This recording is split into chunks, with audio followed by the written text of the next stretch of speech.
নমস্কার, আমার সকল শ্রোতা বন্ধুকে স্বল্পকথার গল্পকথক চ্যানেলে স্বাগত জানাই। আমি হৈমন্তী। আজকে হাজির হয়েছি বিভূতিভূষণ বন্দ্যোপাধ্যায়ের লেখা আরেকটি অনবদ্য গল্প নিয়ে। আজকের গল্প বেনিগির ফুলবাড়ি। আশা রাখি গল্পটি আপনাদের ভালো লাগবে।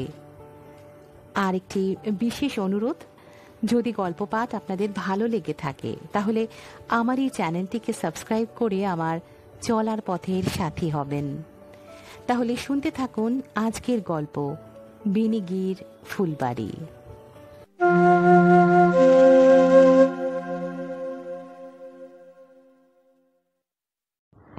মুঙ্গেরের কষ্টহারিণী ঘাটে রোজ সন্ধ্যায় আমার সঙ্গে ললিতবাবুর দেখা হইত। আমি পিসিমার বাড়ি বেড়াইতে গিয়াছিলাম। পশ্চিমের শহরে তাহার পূর্বে কখনো বেড়াইবার অভিজ্ঞতা ছিল না। আমার এক বন্ধু আসিবার সময় বলিয়াছিল, ওখানে জুতায় কালি দেওয়ার কোনো দরকার হবে না দেখো। দেখিলাম ব্যাপার তাই বটে। লাল ধুলা মাখিয়া জুতার যে দশা হয়, 15 মিনিট রাস্তা চলিবার পরেই তাহাতে জুতায় কালি দেবার উৎসাহক্রমে কমিয়া গেল। শহরের মধ্যে বা বাহিরের যে কোনো জায়গাতেই যান, সর্বত্র ধুলা। ক্রমে বেড়াইবার উৎসাহ কমিয়া আসিল। তখন সন্ধ্যার পরে গঙ্গার ধারেই দেখিলাম বেড়াইবার প্রকৃষ্ট স্থান। এদিক ওদিক বেড়াইয়া কষ্টহারিণী ঘাটের সিঁড়ির ওপর রাত পর্যন্ত একা বসিয়া থাকিতাম। একদিন পাশে এক প্রৌঢ় বাঙালি ভদ্রলোক আসিয়া বসিলেন। কথা কথা আলাপ হইলে জানিলাম তাহার নাম ললিত মোহন ঘোষাল, বাড়ি হুগলি জেলায়, ভবঘুরে লোক। আগে ছিলেন বর্ধমান টাউনে। ম্যালেরিয়ায় স্বাস্থ্যহানি হওয়ায় পশ্চিমে আজ প্রায় 10-12 বৎসর আসিয়া বাস করিতেছেন। ক্রমে ললিতবাবুর সহিত প্রত্যহ দেখা হইত। ঘাটে বসিয়া গল্প করিতাম অনেক রাত পর্যন্ত। একদিন তিনি আসিয়া আমায় বলিলেন, আপনি একজন সাহিত্যিক, এ কথা তো এতদিন আমায় বলেননি। আমি জিজ্ঞাসা করিলাম, কার মুখে শুনলেন আবার এ কথা? সবাই বলছে আপনি সোমবার বেথুনবাজার লাইব্রেরিতে বক্তৃতা দিয়েছিলেন শুনলাম। আমার বাড়িওয়ালার ছেলে ছিল সভায়। হ্যাঁ, তা বটে। বড় আনন্দ হলো আপনার সঙ্গে আলাপ হয়ে। আমিও নিজে একটু আধটু লিখতুম কিনা এক সময়, তাই সাহিত্যিকদের বড় শ্রদ্ধা করি মশাই। আপনি বয়সে অনেক ছোট হলেও আমার নমস্য। আমি বিনয়সূচক হাস্য সহকারে বলিলাম, কি যে বলেন। একদিন আসুন না গরিবের বাসায়, লেখা টেখাগুলো আপনাকে দেখাবো। এককালে যথেষ্ট লোকে জানতো। আমার উপন্যাসে 2-3টে এডিশন হয়েছে মশাই। শুনিয়া কিছু বিস্মিত হইলাম। বাল্যে আমি তখনকার সময়ের হেন উপন্যাস ছিল না যাহা পড়ি নাই, কিন্তু ললিত ঘোষালের নাম ঔপন্যাসিক হিসেবে কোথাও পাই নাই। কাহারও মুখে শুনিয়াছি বলিয়াও তো মনে হইল না। কৌতূহলবশত একদিন ললিতবাবুর সঙ্গে তার বাসায় গেলাম। স্টেশনের কাছে লাইনের ধারে একটা ছোট পুরনো বাড়ির বাহিরের ঘরে তার বাসা। অতি অপরিষ্কার ঘর। কত কাল যে ঝাঁট পড়ে নাই, বিছানাপত্র ততোধিক ময়লা, ছেঁড়া তুলো বেরোনো ওয়ারবিহীন বালিশ, ময়লা গামছা ও ঘরে পরিবার ধুতি দেখিয়া মনে হইল ললিতবাবুর বর্তমান অবস্থা আদৌ সচ্ছল নয়। ললিতবাবু আমায় যত্ন করিয়া বসাইলেন, বলিলেন, একটু চা খান, দয়া করে এসেছেন যখন। আতিথ্যের কোনো ত্রুটি হইল না। নিজেই চা করিয়া দুখানি আটার রুটিতে গুড় মাখাইয়া আমায় খাইতে দিলেন। হুকায় তামাক সাজিয়া আমায় দিতে গেলেন। আমার ওসব চলে না শুনিয়া দুঃখিত হইলেন। নিজে তামাক খাওয়া শেষ করিয়া তিনি একখানা পুরনো বাঁধানো খাতা আমার কাছে আনিয়া খুলিলেন। আমার দিকে সলজ্জ হাসিয়া বলিলেন, এই দেখুন, মানে যত কাগজে আমার সমালোচনা বার হয়েছিল আপনাকে দেখাচ্ছি। সাগ্রহে খাতাখানি দেখিতে লাগিলাম। এখন হইতে 20-25 বছর আগে, অর্থাৎ ইংরেজির 1910 কি 12 সালের দিকে যেসব খবরের কাগজে ও মাসিক পত্রিকায় সুনাম অর্জন করিয়াছিলেন, যেমন বঙ্গবাসী, ইংলিশম্যান, হিতবাদী, ভারত মহিলা প্রভৃতি, সেই সব পত্রিকা হইতে তাহার বিভিন্ন পুস্তকের সমালোচনাগুলি কাটিয়া আঠা দিয়া খাতাখানিতে আটিয়া রাখা হইয়াছে। প্রত্যেক টুকরাতে কাগজের নাম ও মাস, তারিখ কালি দিয়া হাতে লেখা। টুকরাগুলি বিবর্ণ, হলদে ও জীর্ণ হইয়া গিয়াছে, কিন্তু খুব বেশি ধুলাবালি পড়িয়া নষ্ট হয় নাই। দেখিয়া মনে হয় খাতাখানির প্রতি যথেষ্ট যত্ন নেওয়া হয় ও মাঝে মাঝে ঝাড়া মোছা করা হয়। ললিতবাবু প্রত্যেকটি আমায় পড়িয়া শোনাইতে লাগিলেন। দেখিলাম তাহার বইয়ের এককালে বেশ ভালো সমালোচনা বাহির হইয়াছিল। পড়িতে পড়িতে গর্বে ও আনন্দে তাহার মুখ চোখের ভাবই যেন বদলাইয়া গেল। একখানি ইংরেজি কাগজে তাহাকে বঙ্কিমচন্দ্রের সমকক্ষ বলা হইয়াছে, তবে ইংরেজ সম্পাদিত ইংরেজি কাগজ বলা বাহুল্য। তাহাদের যেমন জ্ঞান বঙ্কিমচন্দ্র সম্বন্ধে, তেমনি জ্ঞান ললিত ঘোষাল সম্বন্ধে। উঠিব উঠিব করিতেছি, এমন সময় ললিতবাবু বলিলেন, 2খানি বই লিখে রেখেছি, অনেক দিন হলো। মশাই তো কলকাতায় থাকেন, পাবলিশারদের সঙ্গে যথেষ্ট আলাপ। বই 2খানার কিনারা করতে পারেন? প্রধানত তাহারই আগ্রহে পড়িয়া সেদিন 2খানি ভারী মোটা খাতা আমাকে বাসায় বহন করিয়া আনিতে হইল। আসিবার সময় ললিতবাবু বার বার বলিলেন, আমি যেন পাণ্ডুলিপি 2খানা ভালো করিয়া পড়িয়া দেখি। কিন্তু বাড়িতে আসিয়া খাতা 2খানি পড়িয়া আমার ললিতবাবুর জন্য খুব কষ্ট হইল। অত্যন্ত সেকেলে ধরনের লেখা, জবর জং ভাষা, সেন্টেন্সগুলি কাঠের পুতুলের ন্যায় নরণ চরণ বিরহিত, প্রাণহীন। পুস্তকের শেষ অধ্যায়ে পুণ্যের জয় ও পাপের শাস্তি পাঠ পাঠকের চোখে আঙ্গুল দিয়া দেখানো হইয়াছে। এই যুগে এ বই অচল। ললিত ঘোষালকে কথাটি খোলাখুলিভাবে বলিতে পারি নাই। কষ্টহারিণীর ঘাটে ললিতবাবু জিজ্ঞাসা করিলেন, পড়েছেন? কেমন লাগলো? বলিলাম, চমৎকার, একালে অমন লেখা আর দেখা যায় না। কথাটার মধ্যে মিথ্যা ছিল না। ললিতবাবু অত্যাধিক খুশি হইয়া বলিলেন, আপনি হলেন গিয়ে নিজে একজন লেখক, সমজদার লোক। আপনাকে কি বুঝিয়ে বলতে হবে এসব? আজকাল লেখা বদলে গিয়েছে মশাই, লিখতে জানেই না। বঙ্কিম, হেমবাবু, নবীন সেন কী সব মহারথী বলুন দেখি একবার। তা নয় রবি ঠাকুর। ললিতবাবু তাচ্ছিল্য ও বিরক্তির ভঙ্গিতে অন্যদিকে ঘাড় ফিরাইলেন। আমি সমর্থন সূচক মাথা নাড়িলাম। ললিতবাবুর উপন্যাস 2খানির প্রশংসা করিয়া যে ভালো কাজ করি নাই, পরে তাহা বুঝিয়াছিলাম। দিন নাই রাত নাই ললিতবাবু তাগিদ দিয়া আমাকে অতিষ্ঠ করিয়া তুলিলেন যে উপন্যাস 2খানির কি কিনারা করিলাম। এমনকি সন্ধ্যাবেলায় কষ্টহারিণীর ঘাটে বেরোনো প্রায় ছাড়িয়া দিতে হইল। 5-6 দিন ললিতবাবুর সঙ্গে দেখা হয় নাই। একদিন আমার বাসার চাকর বলিল, আপনাকে এক অরাত খুঁজছে বাইরে। অরাত? কে খুঁজবে? বাহির হইয়া দেখি একটি সুন্দরী যুবতী সলজ্জ সংকোচের সহিত বাসার উঠোনের পেঁপে তলায় দাঁড়াইয়া আছে। সবিস্ময় বলিলাম, কে? মেয়েটি চোখ নিচু করিয়া দেহাতি হিন্দিতে বলিল, ললিতবাবু আপনাকে একবার ডেকেছেন বাবুজি। ললিতবাবু, বেশ, যাব ও বেলা। মেয়েটি চলিয়া গেল। ভাবিলাম, মেয়েটিকে ললিতবাবুর ঝি নাকি? কখনো সেখানে দেখিয়াছি বলিয়া তো মনে হইল না। বেশ দেখিতে মেয়েটি। এদেশের হিন্দুস্থানি মেয়েরা সচরাচর যেমন আটো সাটো গড়নের হয়, তেমন তো বটেই। ফর্সা, ধপধপে রং, মুখশ্রীও বেশ লালিত্যপূর্ণ। সন্ধ্যাবেলায় ললিতবাবুর বাসায় গেলাম। ললিতবাবু উনুনে কড়া চাপাইয়া চায়ের জল গরম করিতেছিলেন। জল নামাইয়া দুধ ও ভেলিগুড় মিশাইয়া চা তৈরি করিয়া আমায় খাইতে দিলেন। আমি বলিলাম, একটি মেয়ে গিয়ে আমায় আপনার এখানে আসতে বললে, কদিন ব্যস্ত ছিলাম বলে আসতে পারিনি। ললিতবাবু বলিলেন, ও মনিয়া গিয়েছিল বুঝি? তা এসেছেন, ভালোই করেছেন। আমি ভাবছিলাম কেন আর আসেন না। স্বল্পমাত্র ভূমিকার পর ললিতবাবু আবার বইয়ের কথা পাড়িলেন। জানেন ব্যাপারটা, হাতে একটু টাকার যাচ্ছে।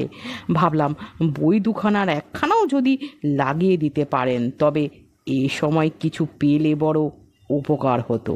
তাই মনিয়াকে ও বেলা আপনার ঠিকানা দিয়ে, তা করেছেন কিছু? বড় বিপদে পড়িলাম দেখিতেছি।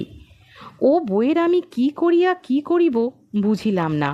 সে কথা ললিতবাবুকে বলিতে কিন্তু আমার মন সরিল না, কেন কি জানি।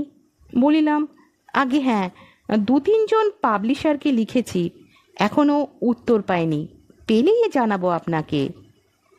ললিতবাবু বলিলেন, আপনাকে কষ্ট করে আসতে হবে না। মনিয়া যখন বাড়ি চিনে গেছে, ওই পরশু লাগাত আর একবার যাবে কখনো। মনিয়া বুঝি আপনার এখানে কাজ করে?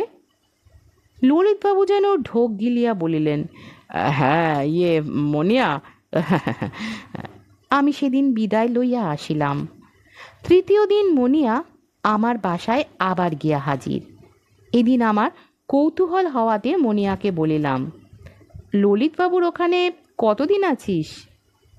মনিয়া বেশি কথা বলে না, মুখ না তুলিয়া কি একটা বলিল, ভালো বুঝিতে পারিলাম না। তাহার হাতে 5টি টাকা দিয়ে বলিলাম, ললিতবাবুকে গিয়ে বলো কলকাতা থেকে পাঠিয়ে দিয়েছে। মনিয়া টাকা কয়টি লইয়া চলিয়া গেল। ইহার পর দিন কতক ললিতবাবু আমাকে বড় উদ্ব্যস্ত করিয়া তুলিলেন। কোন পাবলিশার তার বই লইতেছে, কি কথা হইতেছে তাহাদের সঙ্গে, ইত্যাদি। বই পড়িয়া রহিয়াছে আমার বাসায়। কলকাতার বইওয়ালারা এত বোকা নয় যে ওই বইয়ের জন্য অগ্রিম টাকা দিতে চাইবে। মুখে বলিলাম, বই নেবে কিনা ঠিক নেই, তবে যদি নেয় তার বায়নাস্বরূপ টাকাটা দিয়েছে। ললিতবাবু বুঝিলেন না যে আমার কথা সম্পূর্ণ অর্থহীন। বায়না করা ইহাকে বলে না, বা এ অবস্থায় কেহ বায়নার টাকাও দেয় না। অভাবের দিনে টাকা আসিয়াছে, তাহাই যথেষ্ট। কোথা হইতে আসিল, কেন আসিল, অত বুঝিয়া দেখিবার অবসর ও ইচ্ছা তাহার ছিল না। সেই হইতে মাঝে মাঝে তাহাকে 2-1 টাকা পাঠাইয়া দিতাম মনিয়ার হাতে, কারণ মনিয়াকে বাধা নিয়মে প্রতি সপ্তাহে আমার বাসায় পাঠাইতে আরম্ভ করিলেন। কষ্টই হইত তাহার কথা ভাবিয়া। প্রৌঢ় হইলেও ললিতবাবুকে দেখিতে সুপুরুষ। ভালো হোক মন্দ হোক, তিনিও একজন লেখক ছিলেন। আজ অবস্থা খারাপ হইয়া পড়িয়াছে। 3 কুলেও এদিকে কেহ নাই। এই দূর বিদেশে এই বয়সে কে তাহাকে দেখে, কে মুখের দিকে চায়? টাকা কোন প্রকাশক পাঠাইতেছে এ কথা তিনি আমায় মাঝে মাঝে জিজ্ঞাসা করিতেন। আমি কাল্পনিক পুস্তক প্রকাশকের নাম করিতাম, তাহাদের কাল্পনিক চিঠির কথা বলিতাম। কোনো রকমে সে কথা চাপা দিয়া অন্য কথা পারিতাম। শীতের শেষে সেবার মুঙ্গের হইতে চলিয়া আসিলাম। আসিবার পূর্বে ললিতবাবুর খাতা দুখানি তাহাকে ফেরত দিতে গেলাম। তিনি বলিলেন, কি হলো মশাই? বড্ড গোলমাল হয়ে গেল সব। ওদের সে দোকানখানা উঠে গেল, ভাইতে ভাইতে গোলযোগ, কেস রুজু হয়েছে। এ অবস্থায় আর ওরা তাই পরশু আমায় খাতা ফেরত পাঠিয়েছে। পুনরায় ঘটনাচক্রে মুঙ্গেরে গেলাম 3 বৎসর পরে। গিয়াই সর্বপ্রথম ললিতবাবুর কথা মনে হইল। কষ্টহারিণীর ঘাটে তাহাকে দেখিতে পাইলাম না। 2-1 জনকে জিজ্ঞাসাও করিলাম, ললিতবাবু মুঙ্গেরে আছেন না অন্যত্র চলিয়া গেছেন। কেহ বিশেষ কিছু বলিতে পারিল না। একদিন শহরের বাহিরে টমটম ভাড়া করিয়া বেড়াইতে গিয়াছি। পথে শহর হইতে অন্তত 6-7 মাইল দূরে একটা বড় বাগান বাড়ি দেখিয়া টমটমওয়ালাকে বলিলাম, এ কার বাগান বাড়ি রে? টমটমওয়ালা ভালো বাংলা জানে। আমার কথার উত্তরে সে বলিল, ই বেনগির ফুল বাড়ি আছে। শুনিয়াই বাগানটা দেখিবার শখ হইল। দেখতে দেয়? हाँ बाबूजी, वहाँ बंगाली बाबू আছে, देखने काहे नहीं देवे। আমার আগ্রহ আরও বাড়িল বাঙালি বাবুর নাম শুনিয়া। টমটম গেটের সামনে দাঁড় করাইয়া বাগানের ভিতর গেলাম। অদ্ভুত বাগান দেখিয়াই বুঝিলাম এককালে খুব বড় ও শৌখিন বাগান বাড়ি ছিল। বর্তমানে সে অবস্থা নাই, কিন্তু বনে জঙ্গলে সমাকীর্ণ এই পরিত্যক্ত বাগান বাড়ির বন্য সৌন্দর্য আমাকে বড় মুগ্ধ করিল। গেট হইতে কাকর বিছানো পথটি বাকিয়া চলিয়াছে। গাছপালার আড়ালে যে ভাঙা পুরাতন বাড়ির চুন বালি খসা শ্রীহীন জীর্ণ রূপ দেখা যাইতেছে সেদিকে। বাগানের সর্বত্র খুব বড় বড় বৃদ্ধ গাছ, যেমন বট, অশ্বত্থ, নিম, মেহগনি, কৃষ্ণচূড়া, ছাতিম ইত্যাদি। কোনো বড় লোকের বাগান ছিল এক সময়। বোধহয় অবস্থা খারাপ হইবার জন্য আর বাগান দেখাশোনা করিবার শখ নাই। ফোয়ারার কাছে দাঁড়াইয়া এইসব দেখিতে দেখিতে ঐশ্বর্যের নশ্বরতা লইয়া বেশ একটা গভীর ধরনের প্রবন্ধ রচনা করিব ভাবিতেছি। এমন সময় হঠাৎ চমকিয়া উঠিলাম। আমার সামনের কাকরের পথ দিয়া আসিতেছেন কষ্টহারিণী ঘাটের সেই লেখক ললিত ঘোষাল। আমি বলিলাম, ললিতবাবু যে, এখানে কীরকম, চিনতে পারেন? ললিতবাবু চিনিতে পারিলেন। আমায় দেখিয়া খুব খুশি হইলেন। আমায় জোর করিয়া বাড়ির দিকে লইয়া চলিলেন। আজ এখানে থাকিতে হইবে, কোনো অসুবিধা নাই। কত কালের পর দেখা, অনেক কথা আছে। বাড়িটা খুবই পুরনো। সামনে খুব বড় রোয়াক বা চাতাল। সেখানে আমরা পাথরের বেঞ্চিতে গিয়া বসিলাম। ললিতবাবুকে বলিলাম, তারপর আপনাকে কত খুঁজেছি। মুঙ্গের শহরে আজ দিন 15 এসেছি। এখানে এই গড ফর সেকেন্ড জায়গায় কি করে এসে পড়লেন? কিনেছেন নাকি? এখানে আর থাকে কে? ললিতবাবু হাসিয়া বলিলেন, আরে ব্যস্ত হবেন না, সবই দেখতে পাবেন। আপাতত একটু চা খান, দাঁড়ান বলে আসি। ললিতবাবু কাহাকে চায়ের জন্য বলিয়া আসিলেন তখন বুঝি নাই, কিন্তু প্রায় আধ ঘন্টা পরে যে সুন্দরী হিন্দুস্থানি মেয়েটি চা ও পাঁপড় ভাজা আনিয়া আমাদের সামনে রাখিল, তাহাকে চিনিতে ভুল করিলাম না। ললিতবাবু বলিলেন, চিনছেন একে? হ্যাঁ, ও তো সেই মনিয়া। ও তাহলে এখনো আপনার কাছেই কাজ করে? কথাটা শুনিয়া ললিতবাবু হাসিলেন। মনিয়ার মুখেও সলজ্জ হাসির রেখা ফুটিল। সে অন্যদিকে মুখ ফিরাইল। ব্যাপার কি? আমার কথার মধ্যে হাসিবার কি আছে ভাবিয়া পাইলাম না। ললিতবাবু বলিলেন, মনিয়া, যাও আর একটু চা দাও আমাদের। মনিয়া চলিয়া গেলে ললিতবাবু আমার দিকে ফিরিয়া বলিলেন, কে কার কাজ করে মশাই? মনিয়াকে আপনি ভালো করে কোনোদিনও জানেন না। এই ফুলবাড়ি ওর নিজের, আমি ওর আশ্রয়ে আছি। এটা ওর বাপের বাড়ি। মনিয়াকে ললিতবাবুর ঝি বলিয়াই জানিতাম। কখনো আমার মনে আসে নাই যে সে ছদ্মবেশিনী রাজকুমারী। সুতরাং কথাটা শুনিয়া তো দস্তুর মতো আশ্চর্য হইলাম। বলিলাম, মুঙ্গেরে যখন থাকতেন আপনি, তখন মনিয়া তো আপনার বাসায় কাজ করত? ললিতবাবু হাসিয়া বলিলেন, কখনো আমার বাসায় ওকে কাজ করতে দেখেছিলেন? আন্দাজ করেছিলেন আপনাকে ডেকে আনতো বলে, আসল কথা জানতেন না। আসল কথাটা কি? তাড়াতাড়ি বলুন, রহস্যটা কোথায়? মনিয়ার বাবার সঙ্গে ওর মায়ের বিয়ে হয়নি। ওর বাবা মস্ত ধনী জমিদার ছিলেন। ওর মা মুজফ্ফরপুর জেলার এক ব্রাহ্মণ গৃহস্থের মেয়ে। এই বাগান বাড়িতে এনে ওর বাবা তাকে রাখেন। মনিয়া ওদের একমাত্র সন্তান। এখন দুজনেই পরলোকগত। মনিয়া এই বাগান বাড়ির মালিক। বুঝলেন কিছু? খুব সোজা কথা। খুব সোজা কথা নয়। মনিয়ার সঙ্গে আপনার কিভাবে আলাপ? আপনি বা এখানে থাকেন কেন? মনিয়ার অভিভাবকই বা কে ছিল? এসব কথা খুব সোজা আর কই বলুন। ললিতবাবু বলিলেন, সে আরও সোজা কথা। আমি মনিয়ার বাবার প্রাইভেট সেক্রেটারি ছিলাম। তার মৃত্যুর পরে আমি এখন মনিয়ার অভিভাবক। আর আরেকজন আছেন মুঙ্গেরের উকিলবাবু কমলেশ্বরী সহায়। মধ্যে আমাকে ওরা সবাই ষড়যন্ত্র করে তাড়িয়ে দিয়েছিল, তাই মুঙ্গেরে গিয়ে বছর খানেক ছিলুম। মনিয়া প্রায় আমার সঙ্গে দেখা করতে যেত। আপনার কাছে ওকে পাঠাতুম বইয়ের দরুন টাকা আনতে। ও নিজেও অনেক সাহায্য করেছে। বলিলাম, ওর বিয়ে হয়নি? ললিতবাবু চুপ করিয়া থাকিয়া বলিলেন, আহ, ওর এই ইতিহাস শুনে কে ওকে বিয়ে করবে বলুন? বিশেষত এ দেশ তো জানেন। ইতিমধ্যে সূর্য পশ্চিমে ঢলিয়া পড়িল। বেলা আর বেশি নেই। চামেলি বনের ধারে পাথরের বেঞ্চিতে বসিয়া আমাদের গল্প জমিয়া উঠিয়াছে। এমন সময় মনিয়া আবার চা আনিল।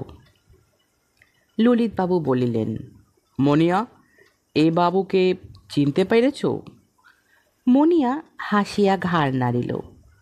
কোথায় দেখেছিলে বলো তো? মুঙ্গেরে, ওর বাসায়। পরে আমার দিকে চাহিয়া হাসি মুখে ওর অভ্যস্ত দেহাতি হিন্দিতে বলিল, ভালো আছেন বাবুজি? হ্যাঁ, তুমি ভালো আছো মনিয়া?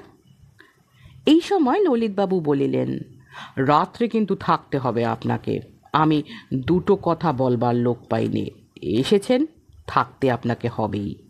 মনিয়া, তুমিও থাকতে বলো। আমিও তো বলছি, থাকুন বাবুজি, ভারী খুশি হব থাকলে। অগত্যা রাজি হইতে হইল। দেখিলাম মনিয়া সত্যি খুশি হইল। বলিল, রাত্রে আপনি কি খান বাবুজি? উনি পুরি খান, আপনিও তাই খাবেন তো? ভালো করিয়া চাহিয়া দেখিলাম মনিয়া সত্যি সুন্দরী মেয়ে। হিন্দুস্থানি মেয়ের দেহের গড়ন ও বাঙালি মেয়ের মুখের লাবণ্য, এ দুটির অপূর্ব সমাবেশ হইয়াছে মনিয়াতে। দেহবর্ণ চম্পক গৌর, কাশ্মীরি মেয়ের মতো ঐষৎ গোলাপি, মাথায় ঘন কালো এক ঢাল চুল, বড় বড় চোখ। আমার আশ্বাস পাইয়া মনিয়া উৎসাহের সহিত বাড়ির ভিতর চলিয়া গেল। সম্ভবত রান্না বান্না করিতে গেল। ললিতবাবু বলিলেন, বড্ড সেবা যত্ন করে আমাকে, মানে খুব। কত কান্নাকাটি করে আমায় আনলো। রাত্রে চমৎকার চাঁদ উঠিল। জ্যোৎস্নার আলো বেনিগির ফুলবাড়ির প্রাচীন বট, মেহগিনি ও পাইন গাছের ডালে পড়িয়া সমস্ত উদ্যানটিকে যেন এক রহস্যময় পুরনো দিনের জগতে পরিণত করিল। আমার মনে পড়িল দুটি প্রেমিক প্রেমিকার কথা। মনিয়ার বাবা ও মা, তারা সমাজ সংসারকে তুচ্ছ করিয়া এই নিভৃত নিরালা বাগানে পরস্পরের প্রণয়কে মাত্র সম্বল করিয়া জীবনের দিনগুলি কাটাইয়া গিয়াছেন। মনিয়া আমাদের ডাকিয়া লইয়া গেল খাইবার জন্য। তখন রাত 10টার কম নয়। এই এত বড় বাড়ির নিভৃত রান্নাঘরটিতে বসিয়া মেয়েটি এতগুলো রান্না রাঁধিয়াছে। এক চুপড়ি আটার পুরি ভাজিয়াছে। আগুনের তাতে সুন্দর মুখখানি রাঙা, কপালে বিন্দু বিন্দু ঘাম, দীর্ঘ কালো কেশ পাশ অবিন্যস্ত। দেখিয়া তাহার উপর কেমন মমতা হইল। মনিয়া কাছে বসিয়া আমাদের যত্ন করিয়া খাওয়াইল। নিজের হাতে ললিতবাবুকে তামাক সাজিয়া দিয়া গেল, মশলা সুপারি দিয়া গেল।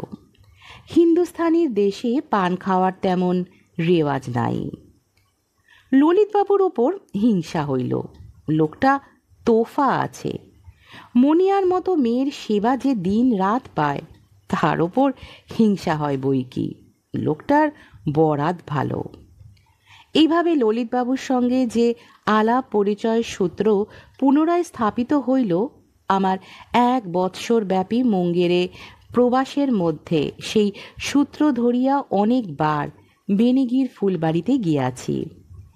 বার দুই যাইবার পর আমার কৌতূহল বড় বাড়িল।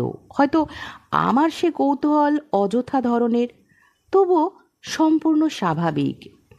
কৌতূহল শুধু এই বিষয়ে যে মনিয়া ও ললিতবাবুর মধ্যে সম্পর্কটা কি।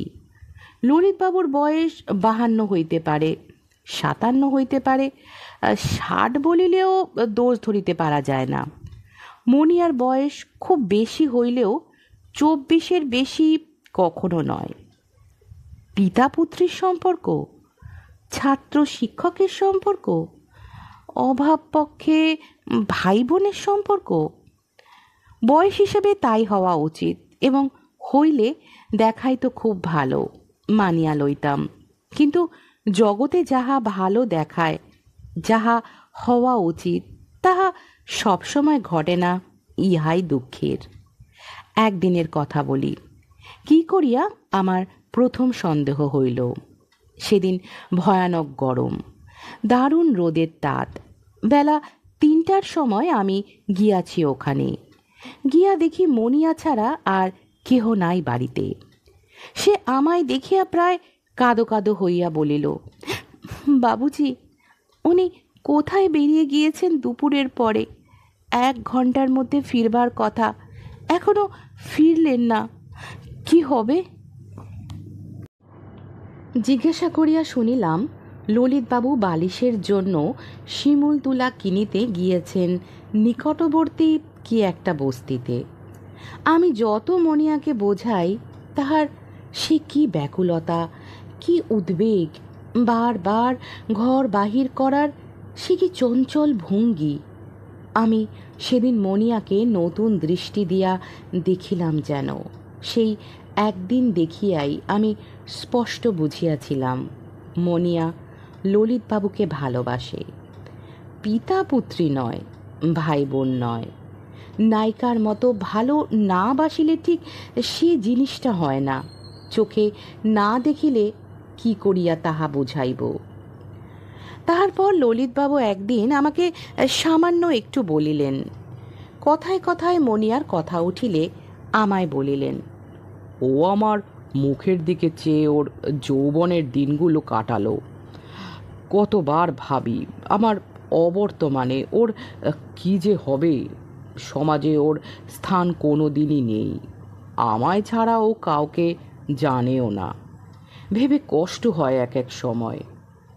একটি 20-21 বছরের তরুণী যে একজন কমপক্ষে 55 বছরের বৃদ্ধকে নিবিড়ভাবে ভালোবাসিতে পারে, নিজের চোখে দেখার পূর্বে সে কথা কেহ যদি বলিত, তাহার কথা হাসিয়া উড়াইয়া দিতাম। জীবনের কি রহস্যই বা আমরা জানি। মনিয়ার ভালোবাসা দেখিয়া জীবনের একটি অজ্ঞাত তথ্য জানিয়া বিস্মিত হইলাম। আরেকটি ব্যাপার দেখিলাম, ললিতবাবু সম্পূর্ণ বেকার। একটি কানাকড়ি দিয়াও তিনি মনিয়াকে সাহায্য করিতে অক্ষম, অথচ তাহার যাহা কিছু খরচ সব যোগাইতে হয় মনিয়াকেই, এবং সে অম্লান বদনে তাহা এ যাবৎ সরবরাহ করিয়া আসিতেছে। ললিতবাবু তাহার স্বগ্রামস্থ এক বেকার ভাতসপুত্রকে মাসিক অর্থ সাহায্য করেন, তাহাও মনিয়ার পয়সায়। 4-5 বার ললিতবাবু আমাকেই টাকাটা দিয়াছিলেন মানি অর্ডার করিবার জন্য, কারণ তাহাদের এখানে নিকটে ডাকঘর নাই। ললিতবাবু যখন এক মুঙ্গেরের বাসায় থাকিতেন, তখনকার অপেক্ষা এখন তাহার চাল অনেক বাড়িয়াছে। পরের পয়সায় আমাদেরও বাড়িত। কথাবার্তার মধ্যে একদিন ললিতবাবুকে জিজ্ঞাসা করিলাম, মনিয়ার বাবার প্রাইভেট সেক্রেটারি হিসেবে কতদিন ছিলেন আপনি? কিভাবে আলাপ হয়? শুনবেন, কলকাতায় যখন বইটই আর কেউ নিতে চায় না, পাবলিশার খুঁজে পাইনি, তখন তো এলাম মুঙ্গেরে। আজ থেকে বছর আরও আগে। বাবু কমলেশ্বরী সহায় এখানকার বড় উকিল। তিনি বললেন একজন বড়লোক মক্কেল বাঙালি সেক্রেটারি খুঁজছে, ইংরেজি চিঠিপত্র লেখার জন্য। তাই এখানে এসে মনিয়ার বাবার সঙ্গে দেখা করি। চাকরিও হয়ে গেল। 7 বছর ছিলাম। মনিয়ার বাবা মারা যাওয়ার পরে আমি এখান থেকে গিয়ে মুঙ্গেরে বাসা করে থাকতাম। সে অবস্থায় আপনি আমায় দেখেছিলেন সেবার। মনিয়া জোর করে আবার নিয়ে এলো এখানে। কি করি বলুন? সত্যই তো, বেচারি ললিতবাবু, কি করিবার ছিল তার। মণিয়াকেও দেখিয়াছি, ললিতবাবুকে সে ছায়ার মতো অনুসরণ করে। তাহার এতটুকু কষ্ট বা অসুবিধা, বাস্তব বা কাল্পনিক, দূর করিতে কি ব্যাকুলতা! নিজের চোখে যাহা দেখিতে পায় তাহাকে অবিশ্বাস করিতে পারি কই। মাস কয়েক যাতায়াতের ফলে ক্রমে আমার মনে হইল যে মনিয়া যতটা করে ললিতবাবুর দিক হইতে তাহার অর্ধেকও নাই, বরং আরও কম। ললিতবাবু এখানে আছেন যে তাহার কারণ মনিয়ার ওপর তাহার দরদ নয়, তিনি বর্তমানে বেকার। মনিয়া তাহার সব খরচ চালাইয়া থাকে, এই জন্য। ললিতবাবু মনিয়াকে তাহার ঝি বা পাচিকার মতো ভাবেন যেন, হুকুমের ওপর তাকে সর্বদা রাখিয়াছেন। অনেক সময় ভাবটা এইরকম দেখান যে তিনি অতি বড়লোক বাঙালি, এখানে যে অবস্থান করিতেছেন সে নিতান্তই মনিয়ার ওপর কৃপা করিয়া।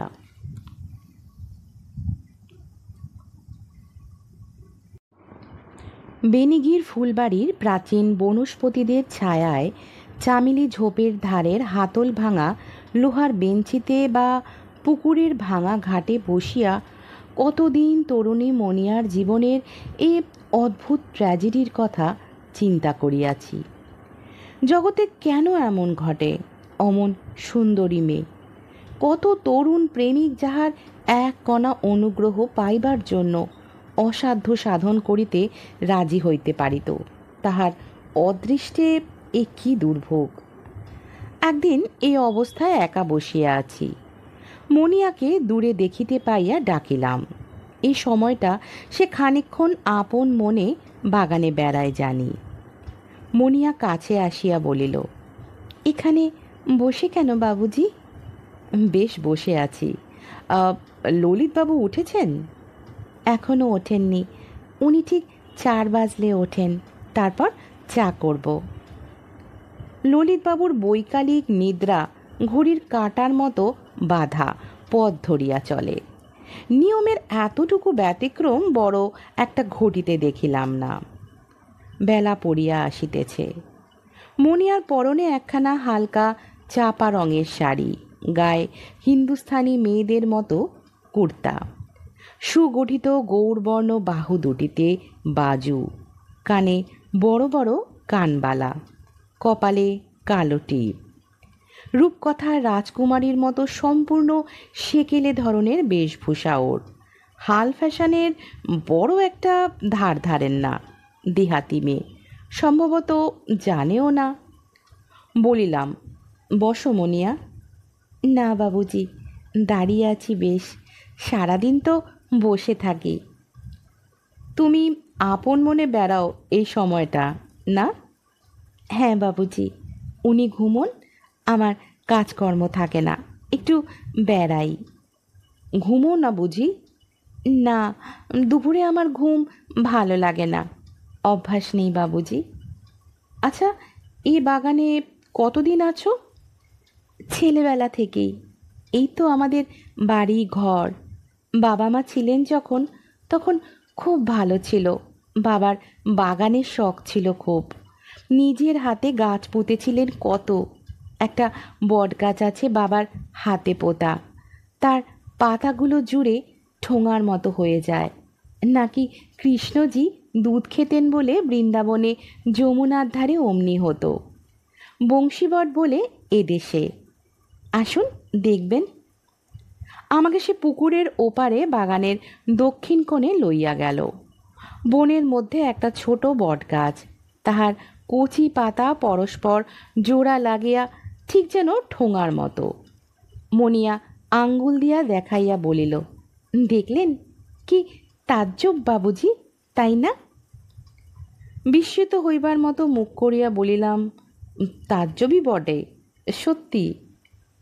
মনিয়া হাত নাড়িয়া উৎসাহের সহিত বলিতে লাগিল, দেখুন, কতকাল আগে কৃষ্ণজি দুধ খেতেন বলে এখনো পাতাগুলো ওর জোড়া লেগে যায়, হেতেও লোকের অবিশ্বাস ঘোচে না।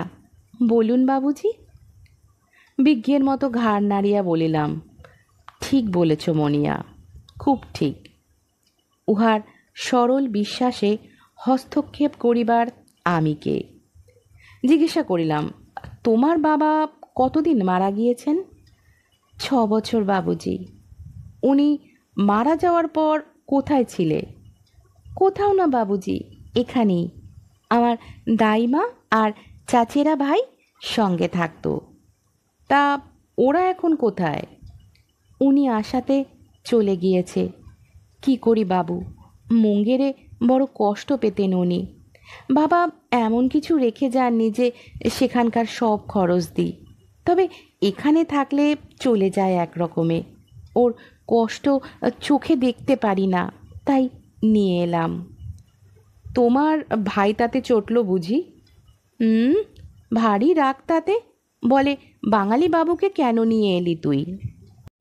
আমিও বলেছি, ওর আশা পছন্দ না করো, চলে যাও আমার বাড়ি, আমি যা ভালো বুঝবো করব। তাই চলে গেল। এখন উনি ছাড়া আমার কে আছে বাবুজি? মনিয়ার চোখ দুটি ছলছল করিয়া উঠিল। মেয়েটি সত্যবাদিনী, তাহার স্পষ্ট সত্য কথা বলিবার সাহস দেখিয়া প্রীত হইলাম। অন্য কথা পারিবার জন্য বলিলাম, গান গাইতে পারো মনিয়া? মনিয়া সলজ্জভাবে বলিল, বেশি কিছু না বাবুজি, বহুত একটু। গাইবে? গাও না। মনিয়া কি বুঝিল জানি না, বিস্ময় দৃষ্টিতে আমার দিকে চাহিয়া প্রতিবাদের সুরে বলিল, বাবুজি। আমি মনিয়ার সহিত প্রেম করিতে চাহি নাই। মনিয়া আমাকে ভুল বুঝিয়া বসিল, সেভাবে কথাটা বলি নাই আমি। বলিলাম, এখন না হয়, সন্ধ্যার সময় করো। ললিতবাবু যদি বলেন তাহলে গাইবে। অতিথির প্রতি উহার কর্তব্যবোধ ও ভদ্রতা বড় ঘরের ঘরানার উপযুক্ত বটে। কি সুন্দর দেখাইতেছে মনিয়াকে। উহাকে দেখিলেই আমার মনে হয় ও সেকালের মেয়ে, সেকালের বেশভূষায় প্রাচীন উদ্যানের বনস্পতিদের পটভূমিতেই ওকে মানায়, অন্যত্র ও নিতান্ত খাপছাড়া। বেলা পড়িয়া আসিতেছে, প্রাচীন বটের ডালে ডাহুক ডাকিতেছে। ললিতবাবুর ঘুম ভাঙিবার সময় হইল। বলিলাম, চলো মনিয়া, 4টে বাজে। সন্ধ্যার পর ললিতবাবুকে বলিয়া মনিয়াকে গান গাওয়াইলাম। ওর এমনি খুব সুরেলা গলা, তবে বিহারি দেশওয়ালি গ্রাম্য সুরের গানই বেশি জানে। বেনিগির ফুলবাড়িতে বড় বড় গাছপালা, মেহগিনি, কৃষ্ণচূড়া, চামেলির বন আমার চক্ষুর সম্মুখ হইতে মুছিয়া গেল গান শুনিতে শুনিতে। আমি যেন অতীত যুগের ভারতে ফিরিয়া গিয়াছি। বাণভট্ট কি শূদ্রক বা ওই ধরনের কোনো কবির নায়িকা জীবন্ত হইয়া যেন আমার সামনে বসিয়া সুন্দর হাতটি নাড়িয়া বীণা বাজাইয়া অর্ধ মাগধী ভাষায় সঙ্গীত গাহিতেছে। সেদিন জ্যোৎস্না রাত্রের আলো ছায়ার মধ্যে মনিয়াকে দেখিয়া আমার মনে হইল কবি বাণভট্ট সে যুগের ঠিক এমনি একটি সুন্দরী মেয়েকে দেখিয়া তাহার কাব্যের মহাশ্বেতার কল্পনা করিয়া থাকিবেন। সমগ্র বৃদ্ধ পৃথিবীকে নব যৌবনের সাজে সাজাইবার মায়া মন্ত্র যে ইহাদের সুন্দর মুখের স্মিত হাস্য, ইহাদেরই পদ্ম পলাশ লোচনের অশ্রুজল। হয়তো তখন আমার বয়স কম ছিল বলিয়াই মনিয়াকে আমার অত ভালো লাগিয়াছিল। এখনও বিহার বা পশ্চিমের কথা মনে হইলেই আমার মনের চোখে ভাসিয়া ওঠে বেনিগির ফুলবাড়ি, তার প্রাচীন গাছপালা, চামেলি বন ও রূপসী মনিয়া। মাসখানেক পরে একদিন ললিতবাবু মুঙ্গেরে আমার বাসায় আসিলেন। তাহাকে দেখিয়া খুশি হইয়া বলিলাম, আসুন আসুন ললিতবাবু, কখন এলেন?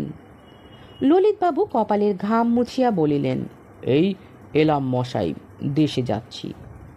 একটু বিস্মিত হইয়া বলিলাম, দেশে? হ্যাঁ, দেশে।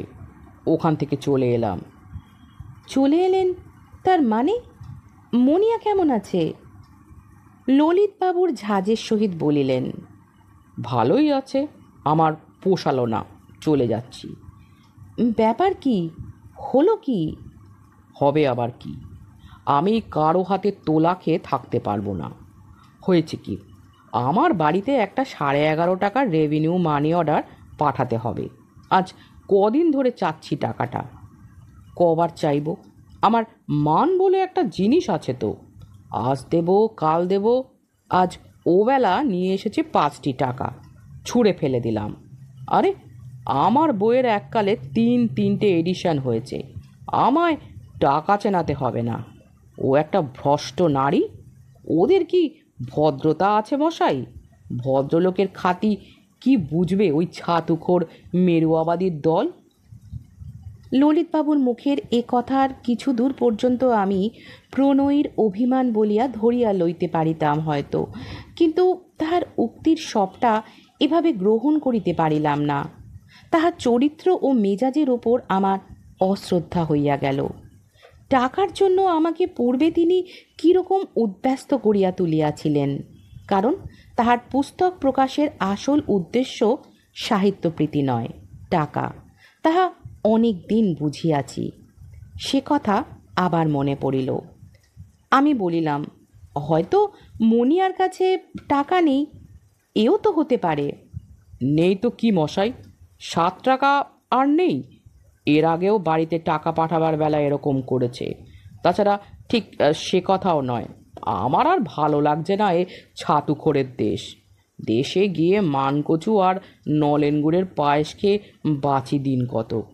রাঁধতে পারি কেউ এই দেশে? যা রাঁধবে এক তরকারি, বেগুন বেগুনি এক তরকারি, পটল পটলে এক তরকারি। এ দেশে মানুষ আছে রামও? বলিলাম, দেশে কে আছে আপনার? ভাইপো আছে, ভাইপো স্ত্রী আছে, তাদের ছেলে মেয়েরা আছে, নেই কে? তাদের ফেলে বিদেশে থাকা কি পোষায় এই বয়সে বলুন তো? দেশে থাকলে অভাব কি আমার?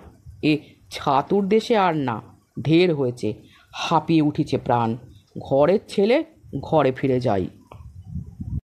মনে ভাবিলাম, জিজ্ঞাসা করি, দেশে থাকিলে যদি চলিবার ভাবনা নাই, তবে ভাতুষপুত্রটিকে প্রতি মাসে টাকা পাঠানোর কি দরকার হইতো ছাতুর দেশ হইতে, এবং তাও একটি ছাতুর দেশে সরলা মেয়ের নিকট হইতে ভুলাইয়া লওয়া টাকা?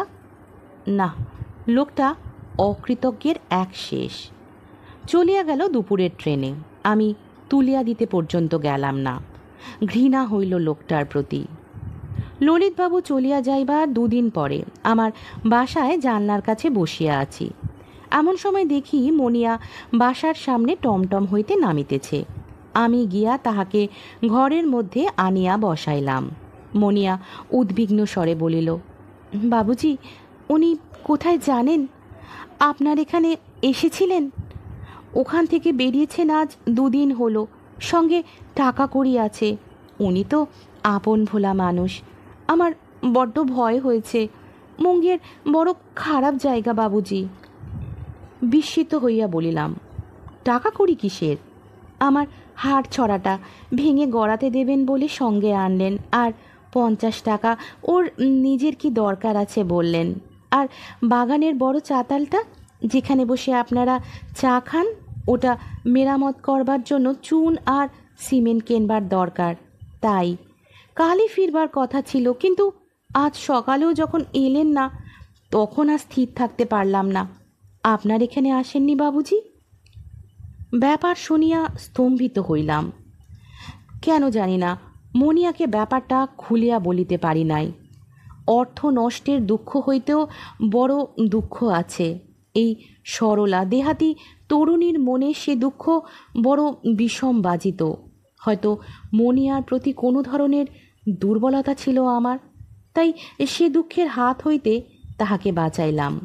বলিলাম, ললিতবাবু ভাইপোর অসুখের খবর পেয়ে হঠাৎ দেশে চলে গিয়েছেন। আমার ঠিকানায় তার এসেছিল। টাকাটা সঙ্গে নিয়ে গেছেন, খরচপত্রের দরকার আছে বললেন। হাড়গাছাটা আর তাড়াতাড়িতে দিতে পারেননি, দেশের স্যাকরাকে দেবেন ভেঙে গড়াতে। ইহার পর আমি বেশি দিন মুঙ্গেরে ছিলাম না। যে কদিন ছিলাম, মনিয়া 6-7 দিন অন্তর আসিয়া ললিতবাবুর কোনো চিঠি আসিল কি না খবর লইত। বলা বাহুল্য, ললিতবাবু কোনো চিঠি দেন নাই। সেই মাঘ মাসে আমি মুঙ্গের হইতে চলিয়া আসিলাম এবং তাহার পর প্রায় 5 বছর ওদিকে যাই নাই। বিগত 1934 সালের বিহার ভূমিকম্পের পর পিসিমাদের দেখিতে আমি আবার মুঙ্গের যাই। মুঙ্গেরে পদার্পণ করিয়াই শহরের চেহারা দেখিয়া শিহরিয়া উঠিলাম। সে মুঙ্গের নাই, চারিদিকে ধ্বংসদেবের প্রলয় তাণ্ডবের পদচিহ্ন। অবশ্য ভূমিকম্পের পর তখন 3-4 মাস উত্তীর্ণ হইয়া গিয়াছে। সপ্তাহখানেক পরে একদিন কি মনে করিয়া একখানি টমটম ভাড়া করিয়া বেনিগির ফুলবাড়ির দিকে রওনা হইলাম। বেনিগির ফুলবাড়িতে মনিয়াদের সে জরাজীর্ণ বাড়িটা ভূমিকম্পে নিশ্চিহ্ন হইয়া গিয়াছে। মনিয়াও বাঁচিয়া নাই। বাড়ি চাপা পড়িয়া হতভাগিনীর মৃত্যু হইয়াছে। বেনিগির ফুলবাড়ির প্রাচীন বট, মেহগিনি, কৃষ্ণচূড়ার ছায়ায় মহাশ্বেতার বীণার ক্লান্ত সুর কাঁদিয়া কাঁদিয়া চিরদিনের মতো নীরব হইয়া গিয়াছে। ইহাই সেখানে নিশ্চয় দেখিব ভাবিতে ভাবিতে যাইতেছিলাম, কিন্তু তাহার বদলে যাহা দেখিলাম তাহার জন্য সত্যই প্রস্তুত ছিলাম না। ফুলবাড়ির সামনে টমটম হইতে নামিলাম। ফটক দিয়া ঢুকিতেই গাছপালার ফাঁক দিয়া চোখে পড়িল বাড়িটা যেন মাটির ওপর দাঁড়াইয়া আছে। বাগানেরও বাড়ির অবস্থা দেখিয়া জনশূন্য বলিয়াও বোধ হইল না।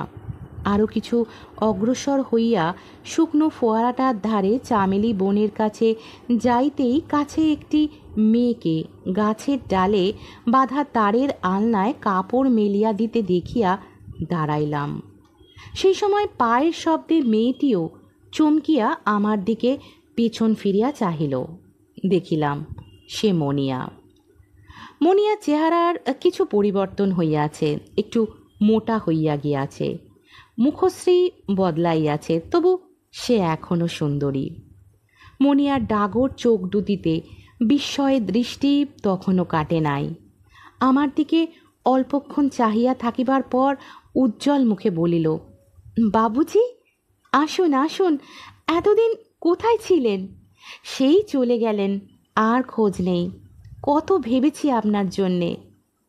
এখানে ছিলাম না, দিন কয়েক হলো আবার এসেছি। যে কাণ্ড হয়েছে দেখলুম তোমাদের দেশে। তারপর তুমি ভালো আছো? মনিয়া সুন্দর ভঙ্গিতে ঘাড় নাড়িয়া বলিল, আপনার আশীর্বাদে বাবুজি প্রাণে বেঁচে গিয়েছি সব। এই বাড়িটার বিশেষ কিছু হয়নি। আসুন না, চলুন ভেতরে। বলিলাম, বাড়িতে তুমি এখন মানে আর কে আছে? মনিয়া বলিল, আমার দাইমা আর চাচেরা ভাই আছে। পরে সলজ্জ হাসিয়া বলিল, আর উনি আছেন। পরম বিস্ময় বলিয়া উঠিলাম, কে? ললিতবাবু? মনিয়া পুনরায় সলজ্জ হাসিয়া চোখ নিচু করিয়া বলিল, আবার কে বাবুজি? সেই তো চলে গেলেন, 2 বছর ছিলেন দেশে। আমার দাইমা আর চাচেরা ভাই আবার এলো। 3 বছরের মাথায় উনি ফিরলেন। মা গো, এমনি রোগা হয়ে গিয়েছেন। বাংলা মুলুকের জল হাওয়া একদম নরম। ওর এতকাল পশ্চিমে বাস, সহ্য হবে কেন? হাতে পয়সা যা নিয়ে গিয়েছিলেন কবে উড়িয়ে বসে আছেন, আমার হাড় ছড়াটা পর্যন্ত। সে যাগ্গে বাবুজি, ওর এই দাড়ি চুল ময়লা দশা দেখে তো কেঁদে বাঁচিনে। সেই থেকে আছেন, এখন বেশ শরীর সেরেছে, আর দেশে যাওয়ার নামটি মুখে আনতে দিইনি।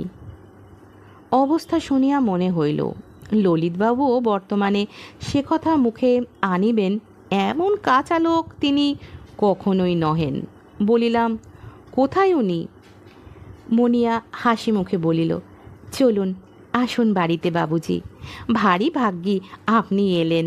উনি খুব খুশি হবেন আপনাকে দেখে। এখনো ঘুম থেকে ওঠেননি, 4 বাজলেই উঠবেন। তারপর চা করব। আসুন। প্রাচীন বটের ডালে পুরনো দিনের মতো ডাহক ডাকিতেছিল। বেনিগির ফুলবাড়ি ঘুমন্ত স্বপ্নপুরী যেন। মনিয়া রাজকুমারী ঘুম ভাঙিয়া সদ্য উঠিয়াছে। সময় এখন অচল। ললিতবাবু লোকটার ওপর পুনরায় ভয়ানক হিংসা হইল। এতক্ষণ শুনছিলেন বেনিগির ফুলবাড়ি গল্পটি। গল্পটি আপনাদের কেমন লাগলো অবশ্যই কমেন্ট বক্সে জানাবেন।